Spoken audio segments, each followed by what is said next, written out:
Good morning, everybody. So glad to see you showing up for us this morning, so bright and early on the third day of SHRM. Thank you. We appreciate that so much, and thank you to our virtual attendees. Today we're going to talk about HR, creating success in HR. And when Katie and I started working on this presentation for SHRM, we felt like there was going to be a lot of change in 2025 and 2026. Well, yes, we had no idea how much was really going to happen. So today, we're very excited to be here with you. And not only are we going to talk about concepts to help you with creating success for your HR department, your teams, and yourself, we're actually going to give you tools and templates to help you. So this is okay, we're going to talk about the strategy, and then we're really going to dive into the details so you have some things to take back that are real for you. So, my name's Amy Letke. I've been in HR for 35 years. I cannot believe 35 years have passed, and HR picked me. I was a music major in college, and now I became an entrepreneur, starting my own HR consulting firm, and ultimately being acquired by Marsh McLennan Agency. Katie. I've been in HR for over 20 years. I got to say 20 this year. I started off, I fell into HR, right? Everybody falls into HR. I'm a law enforcement major, but I did employee relation investigations at Walgreens. That's how I got into HR. And then from there, I worked at other Fortune 500 companies, wanted to work in startups, and then eventually got into consulting. So I'm excited to be here today and just to go over our experiences and how it can be used at your organization. Thanks, Katie.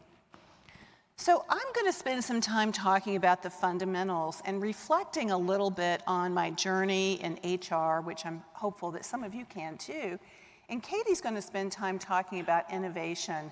So our agenda for today is to really help you focus on how can you align your HR goals and really take into account the things that you want to see change and happen and holding people accountable within your business.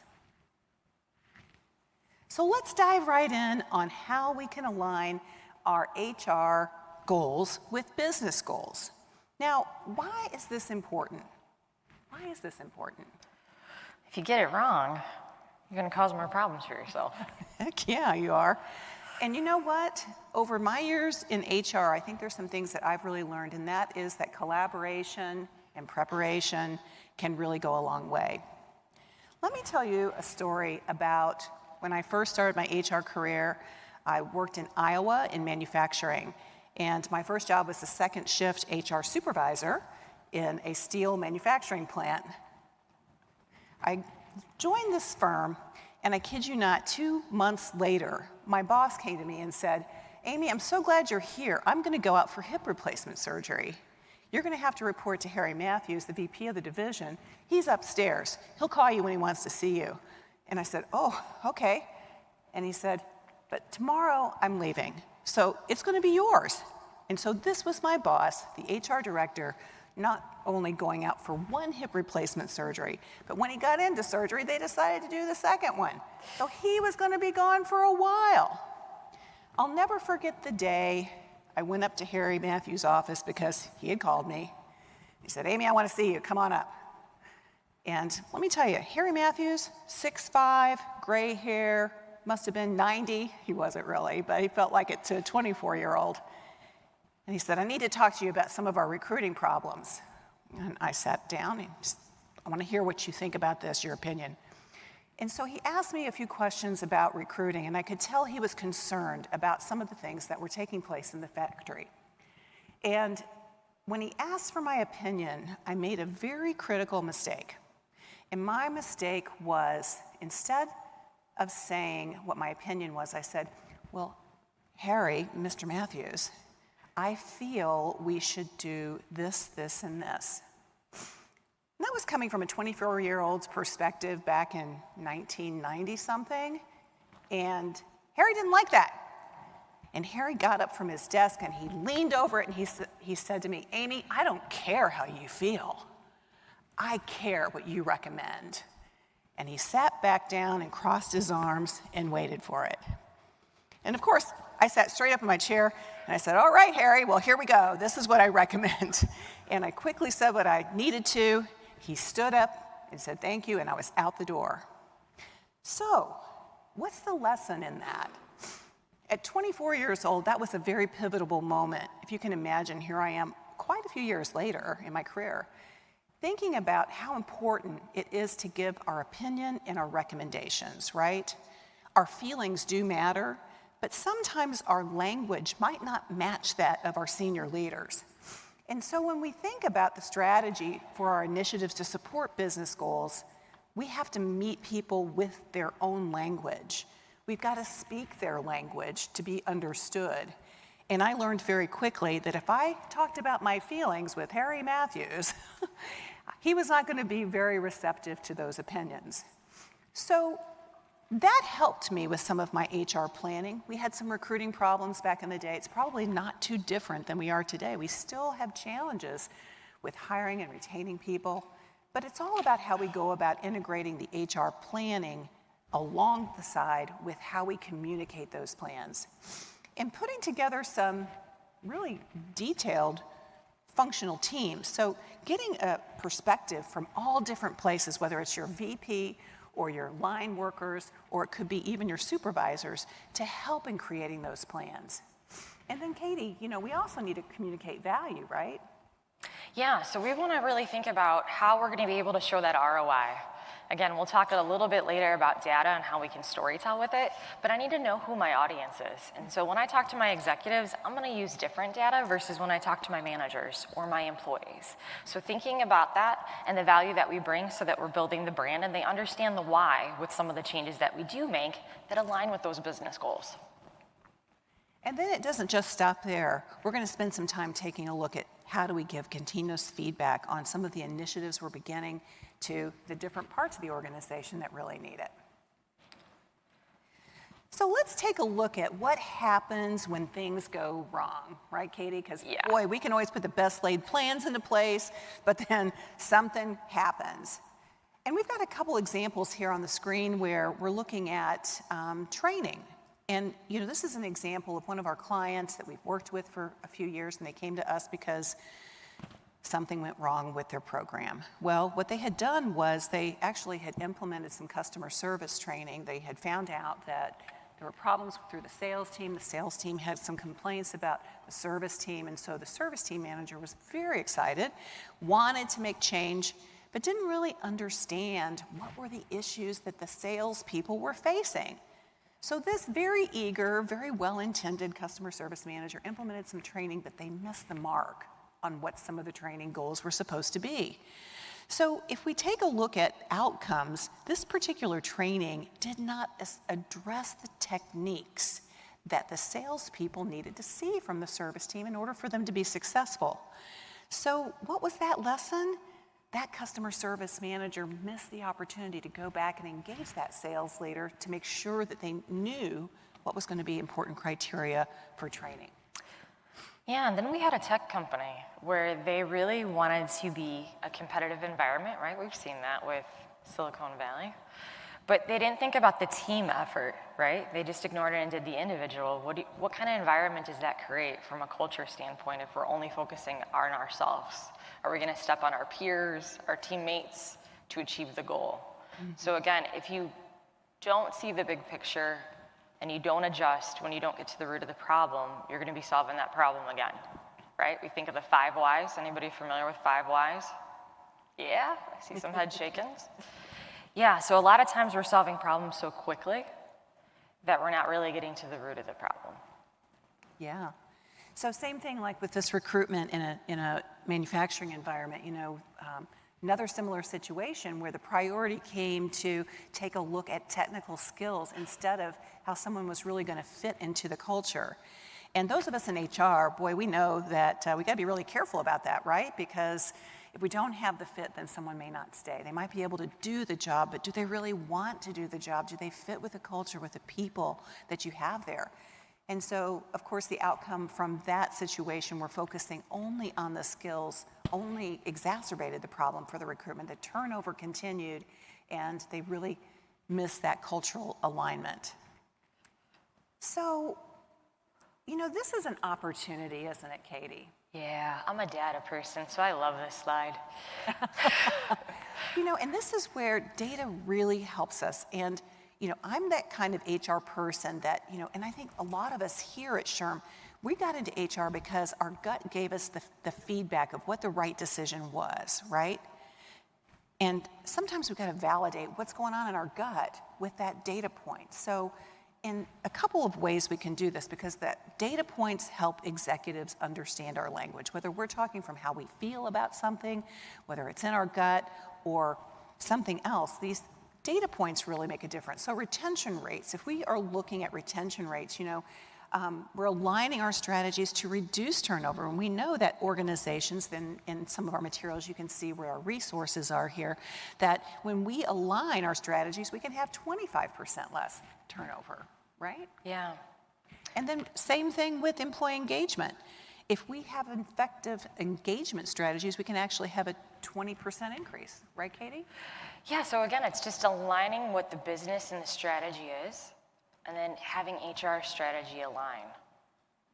And so it's really interesting if we start to get these pieces right, then we start to have some really great stories that we can tell about our organization and the journey that we had along the way to get to this point that we're able to show slides like this with the outcomes.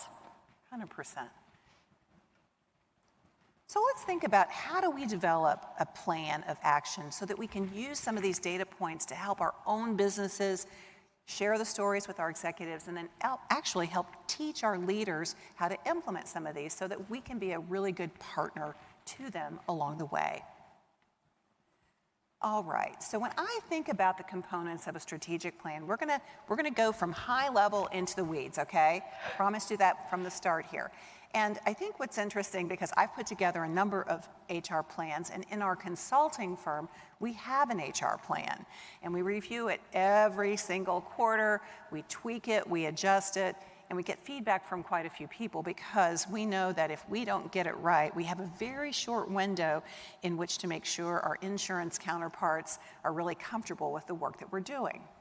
So what does it start with? It really starts with our why. You know, why are we here as an HR team, as an HR leader?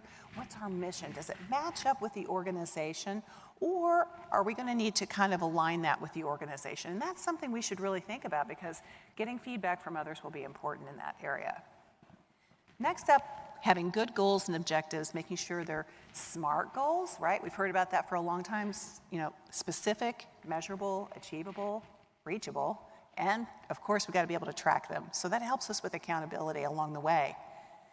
I mentioned getting feedback and collaboration from others, the stakeholder engagement. So who's really got some stake in this?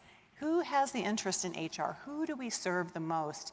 We probably want to take some time and get that feedback from those folks, so that we can really have an effective plan to be able to be meaningful in our engagement of our overall plan.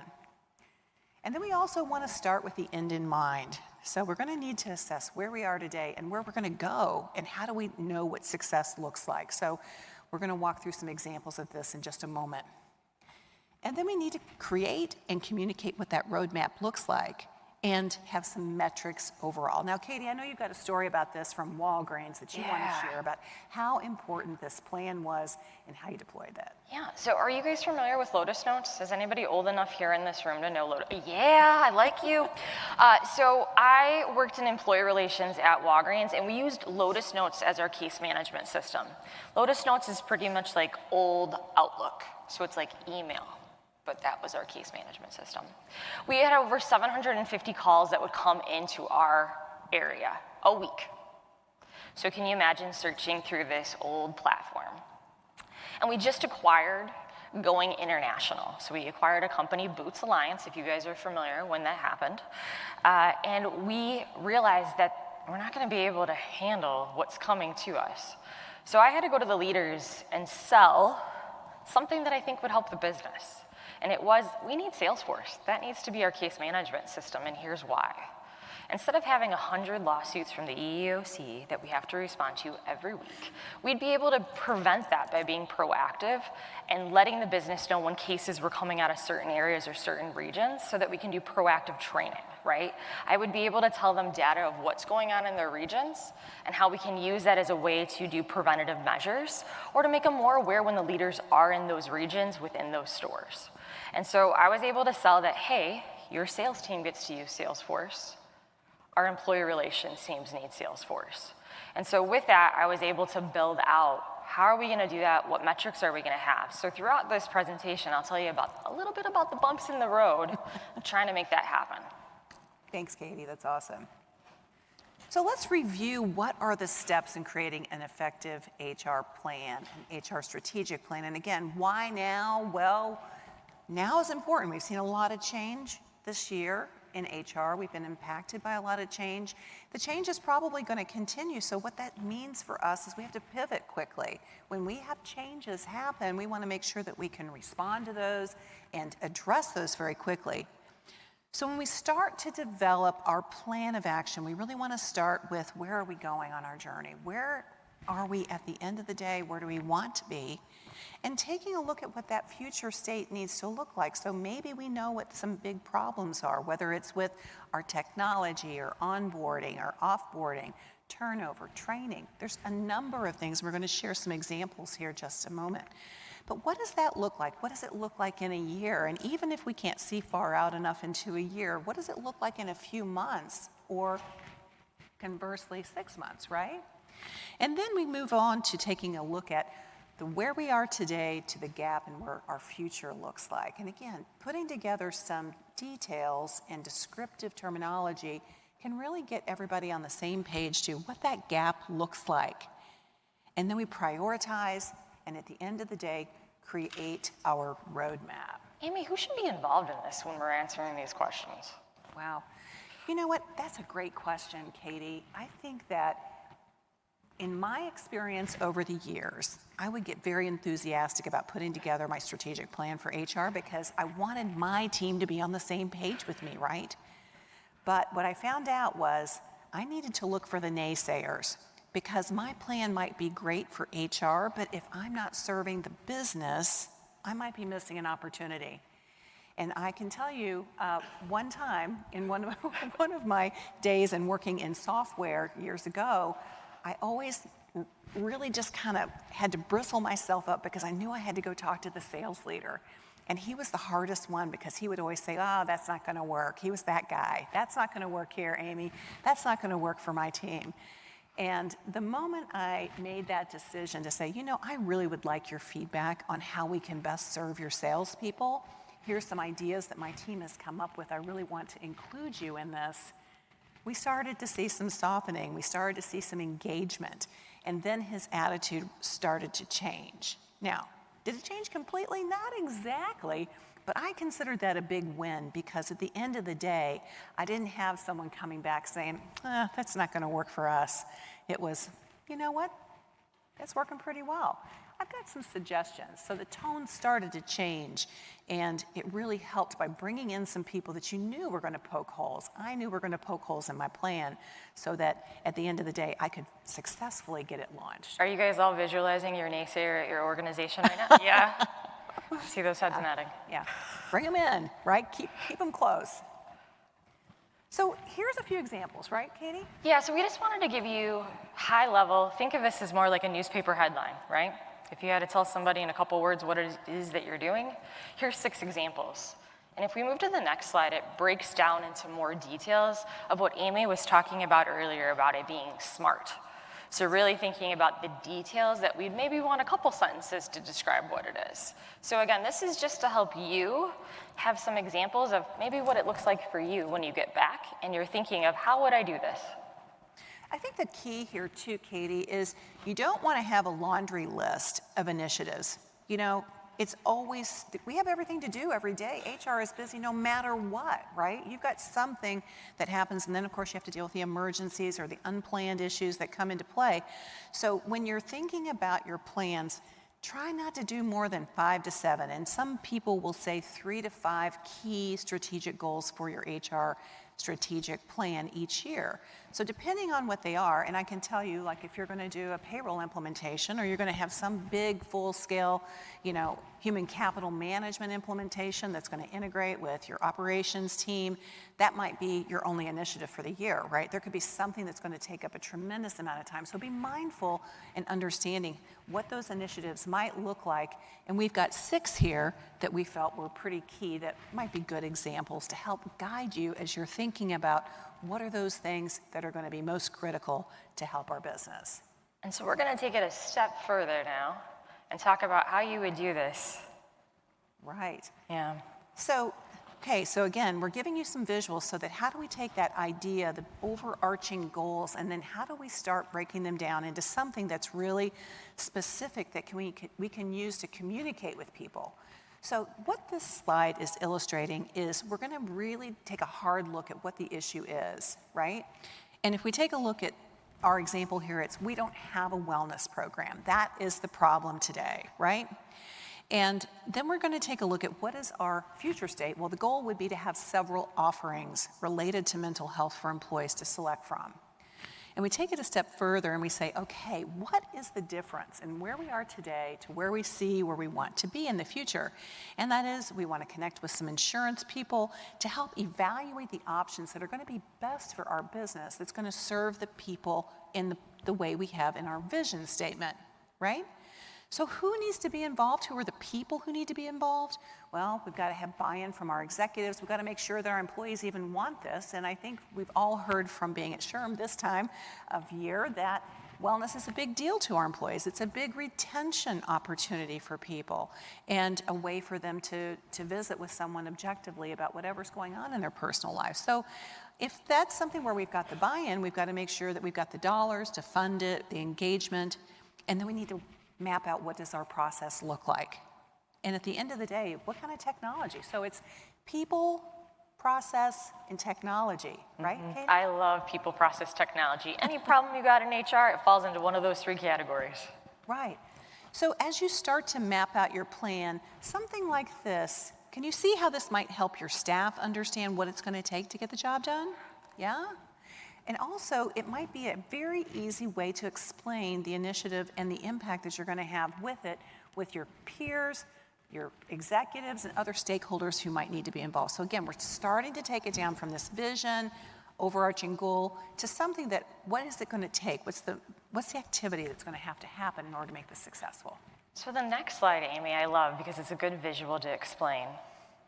Well, I might want to do a lot of these initiatives, but how much effort and energy is it going to take me to do this, and what's the impact? Mm-hmm. That's a good visual for you to figure out of yay or nay on some of my 5 to 7 ideas that I had. Though I really like this slide, and you've probably seen other 4-box examples in your career for other types of initiatives, but I'll tell you what's cool about this is you've got one axis that says, this is my potential impact, and the other axis that's what's the effort, right? So when we're prioritizing the kind of initiatives, what are we looking for? We're looking for low effort, high impact, right? Things that don't require a tremendous amount of our time or energy, but we can have the most impact in the business, right? And sometimes what happens, it's high effort or low impact. So when we really start to take a look at some of the initiatives that are going to be most critical to the business, I think this is the slide that we kind of have to keep in the back of our mind when we're going to the executives and we're talking with them about, hey, we're bringing forward these initiatives that we heard from you, your staff, our people who are around us that we work with every day that are most critical. And before we start, we want to get your input on, do you think this is going to be high impact? So that we know how much effort is going to have to go forward with each of the initiatives that we take on. And if we take it even a step further, this is how we do that exercise of prioritization of the activities. Here's the 6 examples that we put into play here. And so we took the lower axis is really the difficulty of the implementation, and then the other axis is the potential benefit. So the impact and the effort, right? So the effort is on the bottom, the impact is on the left-hand side. So which one, what number would you say is going to be the one that we really should focus on? On the numbers. What's going to be the lowest effort and the highest impact based upon this example that you see? Okay, we got 4. At number 4. We got someone saying 1. 1. Okay. Seeing the fingers going up. I see 1, 1, 1. Yeah. 3. Okay, 3. So again, depending upon what that initiative is, and these numbers are kind of close to each other, right? But you want to take a look at, the first thing is that low-hanging fruit, right? So what is the thing that we can take on? What's the initiative we can take on that has the lowest difficulty but the highest impact? So this can kind of help you talk to your staff, talk to your leaders, talk to your peer groups in your organization about, hey, if we're going to take on wellness, mental health program, or we're going to take a look at hybrid work or something else, here's the amount of effort that it's going to take. Is this something that you can get your arms around and support?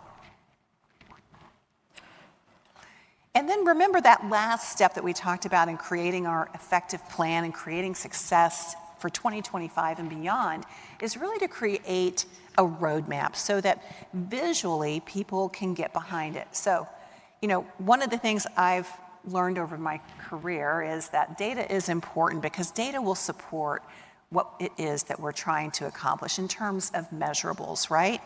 But we also have to have a visual that kind of takes it down a notch. People are really visual in nature. And so when we put it into a picture such as this that has the data behind it, then we can really explain what the roadmap is going to look like, what are our key measurements for success, what's our timeline for it, and how are we really performing. So again, just another example of how to communicate what your roadmap is going to look like. And so if you think about it, do you guys ever struggle when it's your performance review time and you haven't thought about what you've accomplished over the last year? That's neuroscience. We're really only able to remember the last 3 months. So having a visual like this that's walking you through the different phases and the successes that you've had with your HR strategy is really going to be important for you to be able to showcase, like, oh man, I forgot I did that 6 months ago. It's good for me to talk about, and here's the metrics that I have to align with it. Great, thanks. So now let's shift over and talk about the role of HR in organizational success. Yeah. So I feel like we have 3 roles, and sometimes we wear all 3 hats at the same time. Right? You've heard over the last 7, 8 years, HR business partners is what we call ourselves versus generalists, depending on your organization and the structure that you have. So we want to be that partner that's helping the business reach their goals, right? And then COVID kind of made this happen. We're change agents now. We are subject matter experts with change management. Somehow that happened overnight for us. And if you really think about it, any of the transformations that we're doing at the organization, we're helping with that initiative and the behaviors that we want to come out of it. And then lastly, I think we see those changes that are happening in our culture when a merger happens, we acquire, we do layoffs, even a hiring freeze. There is impact of how your culture takes that in, and it shifts and it molds. That might impact how you do your HR strategy when new information comes in, right? Your strategy can feel like a hypothesis. We can think like a scientist. When we get new information, my strategy might pivot a little bit. If you acquire an organization, your strategy is going to change for HR. 100%, Katie. So if we think about it from a culture impact, and if we want to continuously improve, how do we do that? So first, I just want to talk about what that definition is with continuous improvement. I believe in the 20 years that I've been in HR, my purpose is to enhance the employee experience in my HR position. My goal is to think about those milestones that our employees are going through, and is it the best that it can be, or are there opportunities to change things? So with that, if we talk about the importance of having that continuous change, to have the best product or the best experience for our employees, it's really going to start to help with some other areas such as innovation. We'll talk about that a little bit more in a few slides. But it also talks about employees being satisfied because we're hearing what they're saying and we're adjusting based on that. And then lastly, it just helps support the business and being adaptable with all the change that's happening. So Amy and I thought it would be helpful, and again, we're getting real technical today for 7:30 in the morning here. We're going to go over these 5 different categories and questions you can ask yourself in HR about how you can see, does continuous improvement exist at your organization, or is there an opportunity?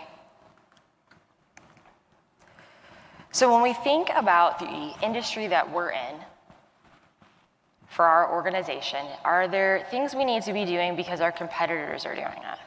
Are there skills that we need to get our employees to have in order to be successful with maybe growth or where we're going within our industry? So if we think about it from those realms, it helps spark that idea of opportunities of maybe some strategies you can build at your organization from a training and development. It could also have an impact on retraining too. You know, as we're talking about how do we get people to understand new jobs, encourage them to take on existing learning opportunities, cross-training and things like that.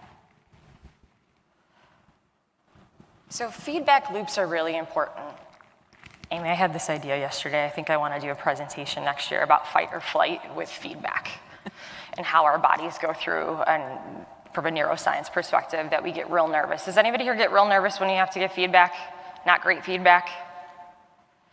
Okay, see some heads shaking. It's not your favorite thing, right? So I have some people that don't like to do employee relations because it's not fun if you can't handle those difficult conversations.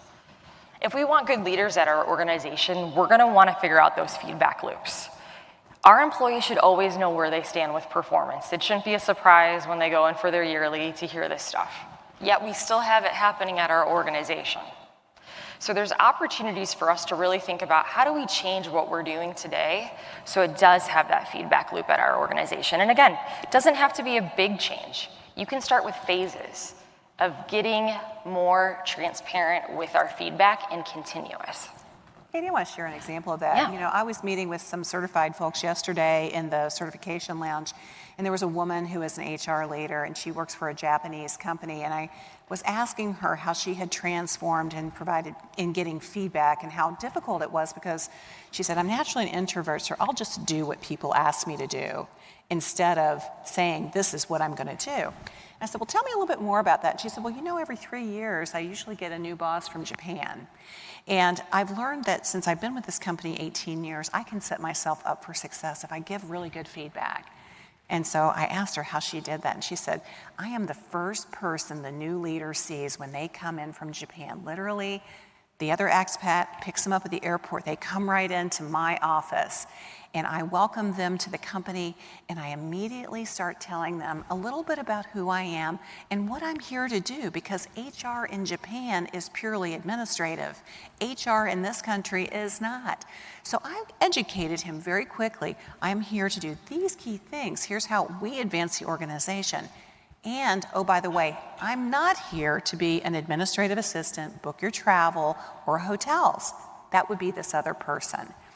And I thought, wow, that's really empowering. She got to this point after 18 years of saying, I'm going to put perspective into play to say, I'm your partner.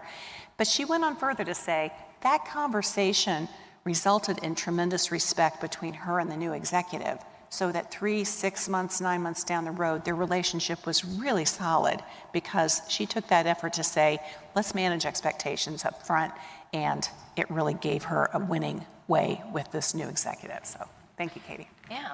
So when we talk about performance reviews, studies show us that having continuous, frequent conversations about growth rather than looking in the past is where we see employees motivated and we actually see better performance, right? Do you guys remember 7, 8 years ago when people were throwing out the window traditional performance reviews and they were doing the non-traditional performance reviews?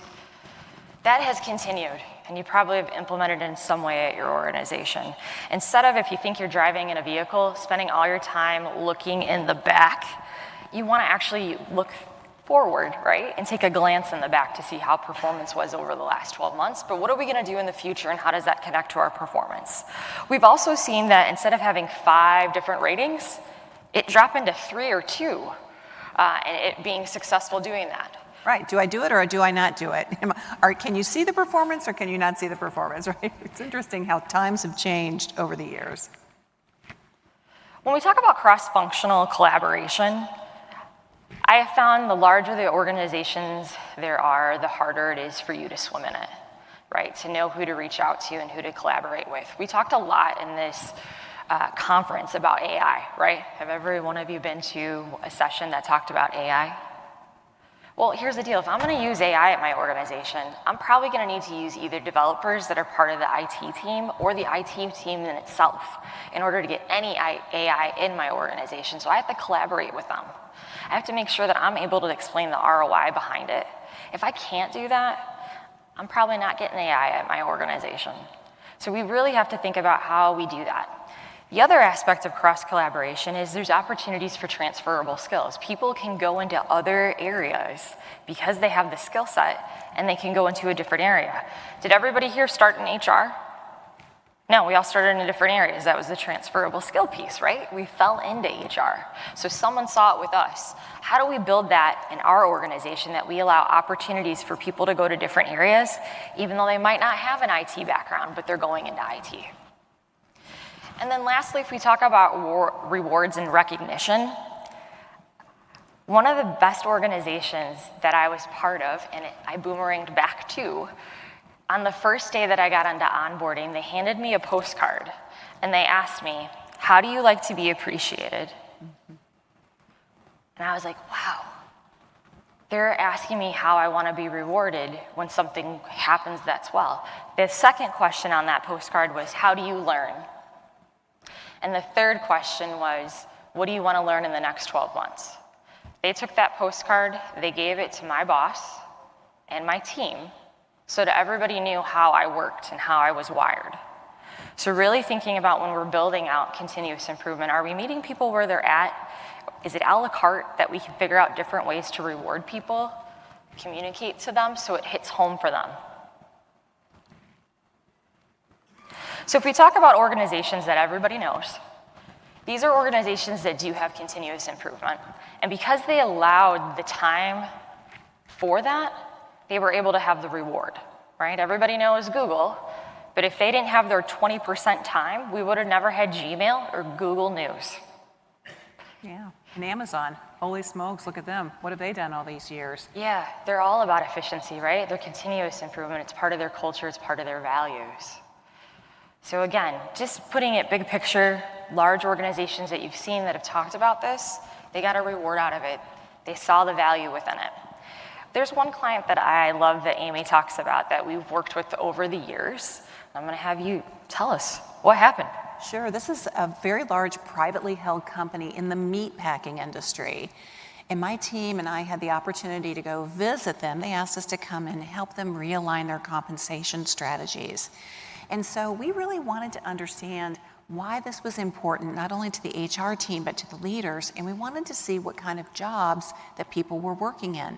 So when we came in to visit them in northern Minnesota, they have about 3,000 employees and multiple operations. We said, can you take us out into the meatpacking area? We really want to see how hard these jobs are and what we're solving for here. So as we took the tour, we got to see how people learn different jobs, how they were cross-trained. The first place we went to was below zero, where they stored frozen product at the end of the day. It was very, very cold, as you can imagine, and I was thinking, here are people zipping around on fork trucks. And then we went into the plant itself, where the meat cutting and the meat packing was actually happening, and that temperature was around 30 degrees all day long. And after we walked through and we saw how difficult and how heavy and how intensive each of these jobs were, we went back and we sat down with the HR team and we said, help us understand how you're able to maintain a 4% turnover rate with your team. 4% in the meatpacking industry. And you know what they said to us, which I thought was remarkable? They said, if we can engage our teams within the first year, if we can get them to stay for 1 year, they will stay with us for their career. He said, no, I'm not going to say that's easy, but we really work on engagement, our recruiting. We encourage our team members to bring in their family, bring in their friends, because we know when we create a sense of community, they will come and stay. And turnover in the meatpacking industry is through the roof. So this company had really something special. Despite the frigid conditions, they were able to keep those people. So Amy, what was their turnover rate? Yeah, crazy. It was 4%. 4%. 4%. So let's talk about data. I geek out on data. I like to know what's going on with the economy because I think it affects our workforce and the talent that we're looking for and retaining our talent.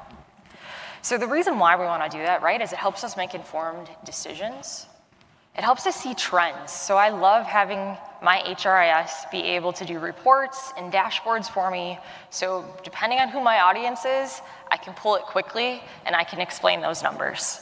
And then I can measure my impact. I want to show off our success in HR. Yeah. I want to show how amazing we are, and we can do that by using data. So if you're not using data right now to storytell, here's just some areas that you can think about and how to utilize it. And so again, you might have an HRIS, you might have other software, but are they set up to give you the data that you need?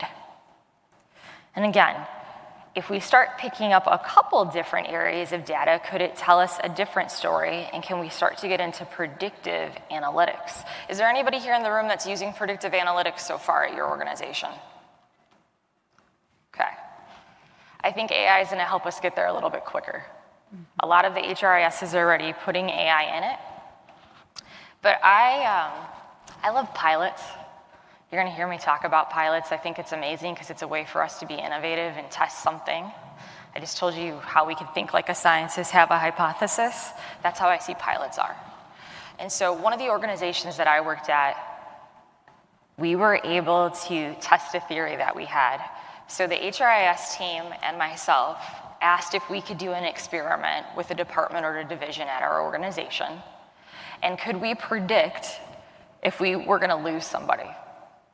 And so we were able to look at engagement surveys, the utilization of PTO, and the turnover in the department, that we were able to predict the next person that was going to leave the team.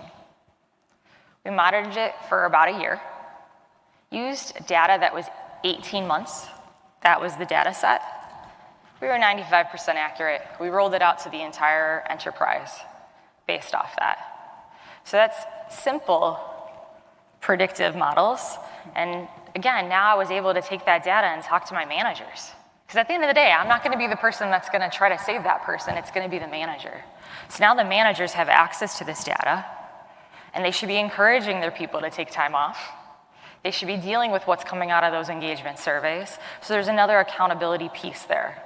You know, Katie, something else about this, as we're talking about creating success this year, you know, you don't have to fully implement everything. And Katie talked about piloting or trying out something before you fully implement it. I think it's, if you've got a new policy, a new practice, maybe it's return to work, or you're going to allow certain people to work remotely within some stipulations, you can always try it before you, roll this out organization-wide.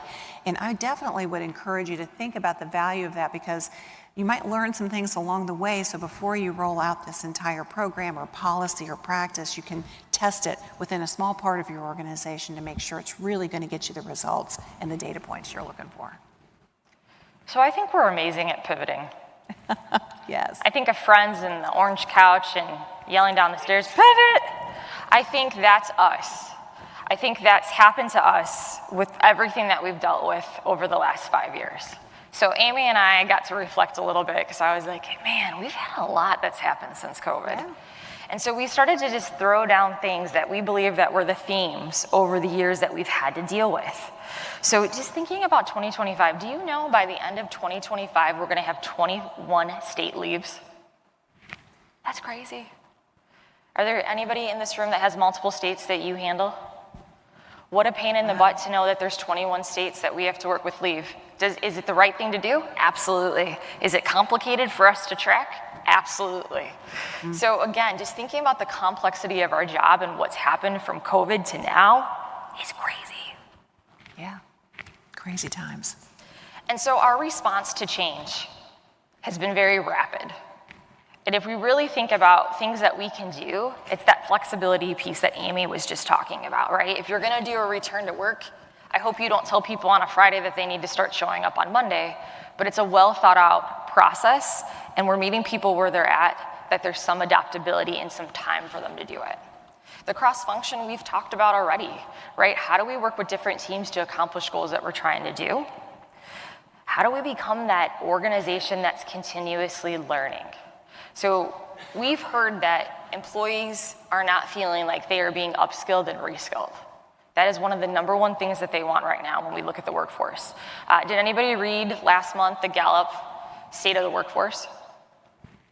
Okay, it just came out, it's really good. It talked about managers being very disengaged, the lowest number they've ever seen before. They also talked about employees being extremely burnt out, right? We hear that every year, but it got worse than last year. So if we know that, one of the ways that we can fill people's cups is really investing in them. It's doing the learning, hearing what they want to do. You know, and along those lines, I know we've got quite a bit here on this slide, but communication, I think this is another one where, you know, a lot of times if we're in that HR leadership, we're the one in the room who's helping decide how we're going to communicate and when we're going to communicate, and we have time to really get around in our head what needs to be said. But just remember that with all of the change that's happening in the workplace, that's impacting us as leaders, we have to over-communicate. So just when we think we've said it enough times, say it a couple more, right? Make it so that it's uncomfortable for us sometimes, just so that people get it. And I think that rule of 7 is 7 times is the way we've got to communicate it before it starts to really sink in. So when we think about humans and when we feel very passionate about the work that we're doing, it actually has a lot to do with creativity. And creativity is connected to innovation. So if we think about innovation and flexibility, that's that agility piece that we're referring to. So how do we plan for innovation? I'm gonna ask the audience, when's the last time you've had time to be innovative in your role? Does anybody have time to be innovative in their role? I'd like to see a show of hands for that. Yes, okay. Could you talk about it for us? Would that be possible? We have a microphone. Yep, we're getting it to you right now. Just raise your hand real high, please. Right here, and then we got one down here. Great, thank you. Well, I feel like this is cheating because we're in HR consulting, so we're almost paid to come and be innovative for other people, so we get to go in. So it's not, but we've had a lot of clients recently on the AI front that have said, hey, we have XYZ that we're looking to, what kind of systems and processes can we bring in, especially on the recruiting side recently. So it's been good. Awesome, thank you for sharing. We have one down in the front.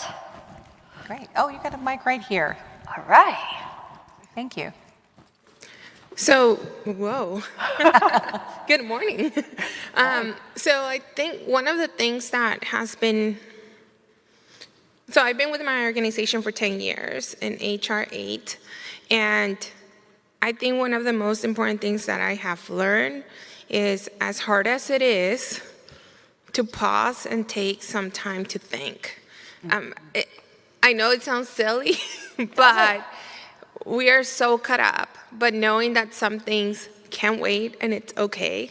We don't have to respond within 5 minutes, and I don't want to create that culture with my team.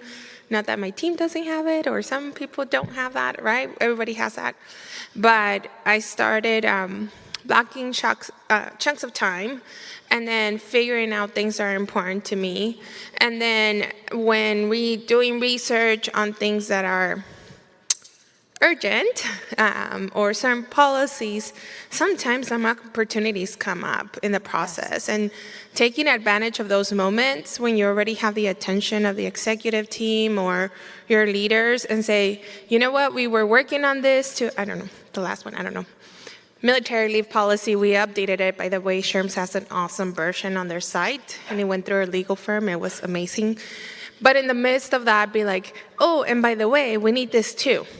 And being able to add those new things for the organization, but not just take the ideas of what others are doing, but also incorporate it and make it your own. I think that's where innovation happens, taking those best practices, but it doesn't mean you have to do it exactly how others happen, and then the possibility of merging it with an opportunity or a need that may not be addressed by that, but it's an opportunity for that. Yeah, thank you for sharing. Thank you so much. If we make time, like you just mentioned, to have that creative piece, we like our jobs more. We feel more purposeful.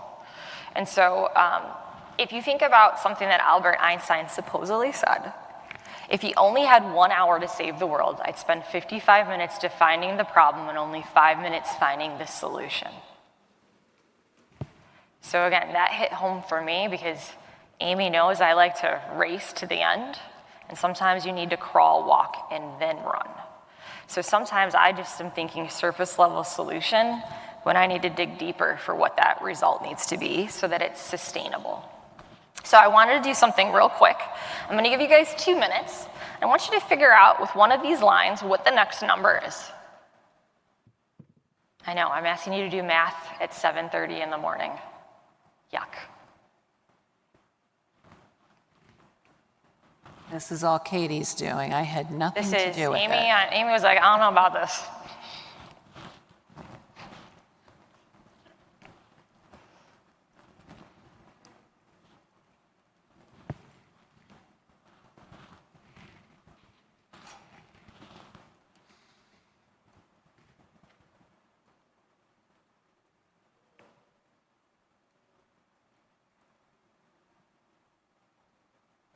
Don't do all three, just pick one line. I thought I got it right, but no, I didn't.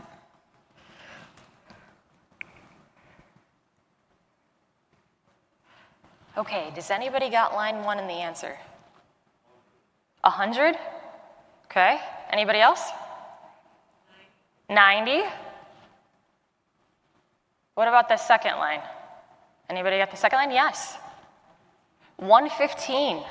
Anybody else? 120. What about the last one? Anybody had enough time to do the last one? Okay, people didn't. 60 or 70. Good guesses. So the next slide, I'm going to reveal the answers. I asked my 11 and 13-year-old to just put some numbers together for me. I said I didn't care what order they were. I said, and then I'm going to add a line to it so people can guess what the next number is. When we have an innovative mindset, we don't know the answer. Our minds work from a neuroscience perspective, so you are all looking for patterns. That is the first thing that we do. That's when your best friend talks to you about a problem and you're like, I know how to solve your problem, I've heard it before. If we have an innovative mindset, we don't know the rules. You didn't know my rules. I didn't tell you any rules. But my rules were it just goes up. And that's the only pattern that's there is it goes up, the numbers. So, and everybody was right then, Katie. Everybody was right. Yes. So again, you can play those games with your team to bring innovation in. But remember, when you do games, my rules might look different than your rules. We might shift once we find new information. But this is the creative piece that comes in that brings that innovation and that adaptability, and it helps us do our jobs well and have fun with it, right? You just told me not many of you are doing the innovation and the creativity piece. Try to bring it into your workplace. I get my best ideas when I'm in the shower. It reminds me of a dry erase board. Amy, you mentioned you get your ideas walking your dog. Walking my dog, my little Nigel, little Westy, my buddy. So you've heard me say this, think like a scientist. Ask yourself these questions, have a hypothesis, have some fun. What could go right? Right, Katie? Exactly. And what can you learn? Again, if you think that way, instead of when a failure happens, it's just a lesson learned.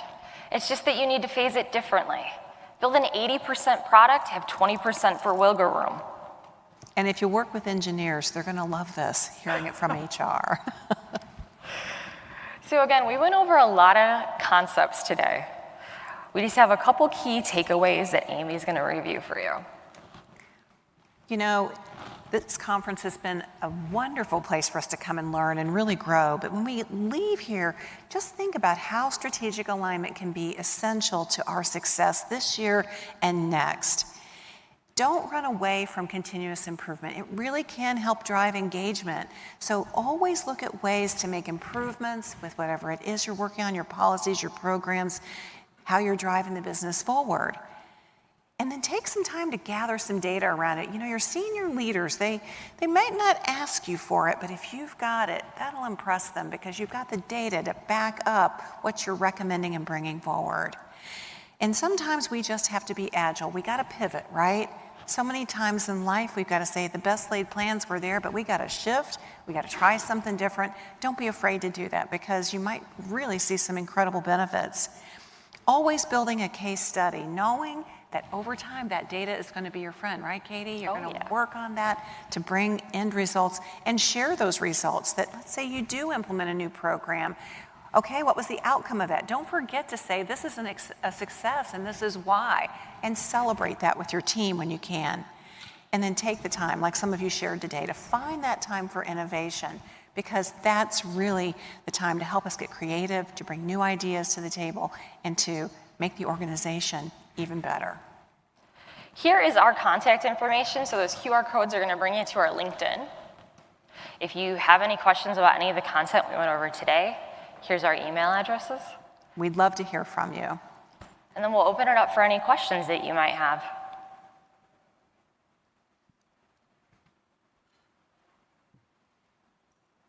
All right, we're going to stick around after the session. We know there's other things happening right after this, but we'd love to talk to you if you'd like to visit with us, have any questions or comments. We'd love to hear from you. Thank you for being with us today. Thank you. We appreciate it. Have a great rest of the conference.